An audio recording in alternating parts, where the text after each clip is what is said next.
Today I'm trying to break par on an easy golf course, where my handicap index of 8.7 translates to a course handicap of only 4. In my first attempt to break par, I shot a 5 over 75, and I'm hoping to better that number today. Whoa. My first shot of the day almost leaves a dummy mark on my driver, and I'm lucky that it's still in play. Some dirt on this ball. I grabbed an extra club here and swung smoothly, and the result is good. And now it's time to read a putt. This hole has two biases. The putt this way is fast because of the green, and it just wants to break a little left. In order to break par, some of these are going to need to go in today. This one just manages to slide by, and I'll settle for par. My driver's typically reliable but short, kind of like myself. But right now I don't really know where it's going. To be honest, not that I'm complaining, but I haven't caught either of them. So I've hit two pretty lousy drives so far, but that's okay. Short but in play, and just a short iron in. It's in a bit of a tough lie, but I think I'm going to get away with that. 3-putt avoidance is a key to single-digit handicap golf, and will be necessary to break par today. And this is a good 2-putt par from range to keep the momentum going. Oh, no. Par 3s are my worst scoring holes, and today there's 6 of them. I think I can get it. I'm going to try it. I'm short-sighted to this pin here. I see a shot and decide to go for it. Yeah, I'll take that outcome. This 15-footer is breaking about 2 cups to my left. It doesn't quite drop, and I'll have to settle for bogey. And here's a hole where I should make hay. Uh-oh. No, that's trouble. Spit it out. It's a par 4 that I should be able to drive with only a hybrid, but I hit it astray and I'm lucky to find it here.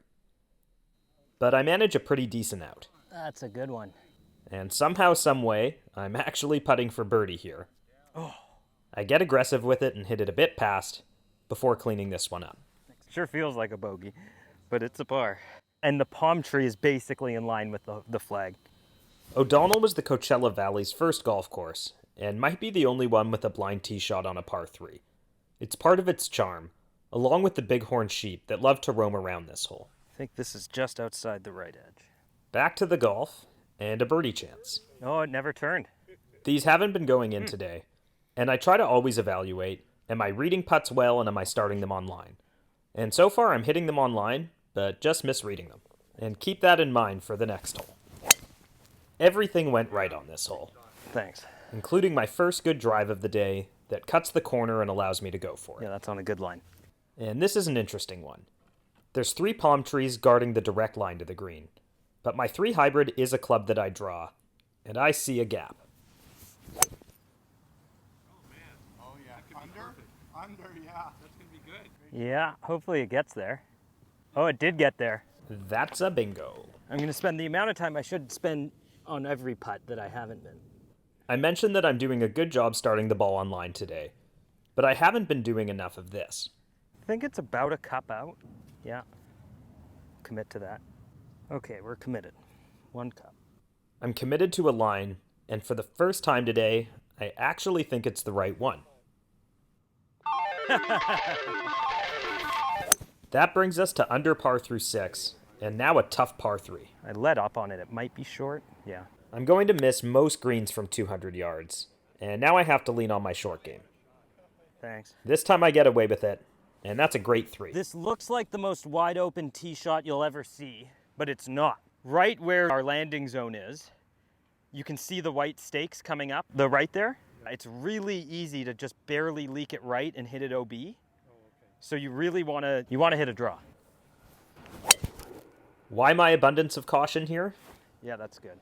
Well, last year I was under par going into this hole before leaking one OB and carding a 9. And now I'm ultra careful, including on the second shot that also requires a draw. That was not what I wanted, but it's going to work. Son-in-law shot. Pretty tight lie here. I tend not to take practice swings on the tee, but on feely little wedge shots like this, I like to know how my club will interact with the turf. Thanks. That was a good one, and in fact nipped so clean that the ball checked up immediately. It's a longer putt than I wanted for birdie, but no problem with par. From this tee box, I just hit a big cut with driver, or at least that's the goal. Good contact. No cut. In fact, my best of the day. But being offline leaves me in a tricky spot. There is a window here. All I have to do is nip it clean. Oh, fatted. And I didn't. Let it not be said that I don't get angry out there. But I reset before this one, and get a feel for the turf before trying to nip this one cleaner than the last. I do, and it's right on line. Hit it. But it winds up sliding past the hole. And watch the grain fighting with this ball here. Mine didn't. Oh, there's the break. It finally does break after the hole, and I'll settle for bogey. It's an even par front 9, and I think if I can drain a few more on the back, I have a good shot at going under par today. But before the back 9, a brief word from the sponsor of today's video. I've been golfing and traveling since November now, and today's sponsor is offering an experience that's all about travel and adventure. If you're imagining warmer days ahead this season, Omaze has a sweepstake on right now where you have a chance to win an Airstream Caravelle 20FB and a Ford F-150. Airstreams are world-renowned for offering a full home-on-the-road experience with everything you need for off-the-grid luxury living. Not to mention that this sweepstake includes a Ford F-150 to haul your own Airstream on your next adventure. Even if you don't win, you'll be supporting the Bod Woodruff Family Foundation that ensures that impacted veterans, service members, and their families have access to the highest level of support they need in their communities. So for your chance to win an Airstream Caravelle 20FB and Ford F-150 and support a great cause, the Bod Woodruff Family Foundation, head to omaze.com/scratchgolfer and enter now. The experience closes on December 30th at 11:59 p.m. PST, and I promise you don't want to miss this. The back 9 features the same holes, just played from a few clubs back on each tee. That one's okay. 80 yards. Just like hitting a smooth gap wedge for these. And this is my favorite pitch and putt number. I get a feel for the turf interaction, and thought I threw this one right at the pin, but it winds up a bit short. And this is actually the most common 3-putt spot on this golf course, below the hole on 1. It's a very slow putt up the hill. Not quite. That's such a slow putt. We'll just take a par.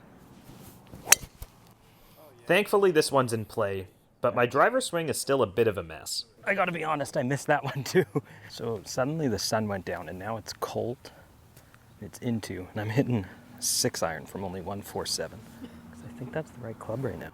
I've abandoned ego for this club selection, and I'm hoping to hit a good one.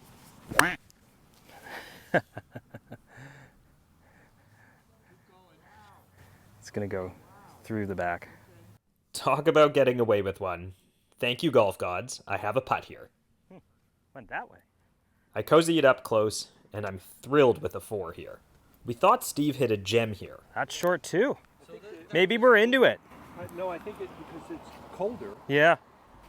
I grab a 140 club, but I'm not really committed to this. Didn't hit that very well. Yeah, it's cold up there. I didn't hit that well though. We're back to relying on the short game, and this is a shot I cultivated at pitch and putt.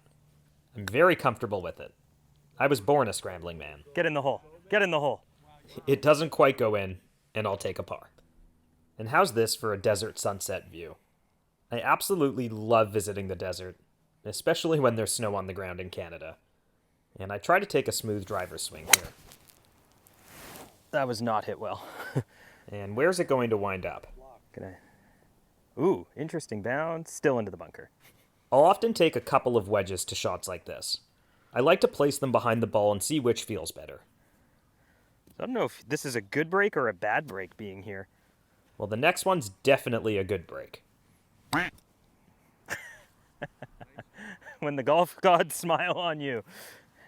And here's a birdie putt that shouldn't be one. Is that the ugliest birdie in the history of golf or what? The under par score is now in reach.